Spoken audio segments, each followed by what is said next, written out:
آج کوئی حج کر لیتا ہے اپنے نام کے ساتھ وہ حاجی لگا دیتا ہے۔ مولانا اشرف علی تھانوی رحمۃ اللہ علیہ ایک دیہات میں گئے، آپ نے وہاں نماز پڑھائی تو مقتدیوں سے پوچھا کہ بھئی آپ کا نام کیا ہے؟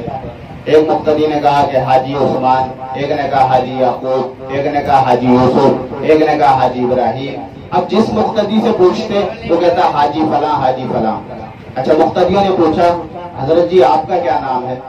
تھانوی رحمۃ اللہ علیہ نے فرمایا کہ میرا نام اشرف علی نمازی ہے۔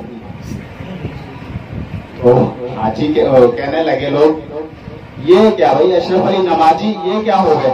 تو میواتی ہوں گے، تو یہ کیا ہوتا ہے؟ تھانوی صاحب رحمۃ اللہ نے فرمایا کہ بھئی جب تم ایک مرتبہ حج کر کے تم حاجی کہلوا سکتے ہو تو میں دن میں 5 وقت نماز پڑھتا ہوں، میں نمازی نہیں کہلوا سکتا۔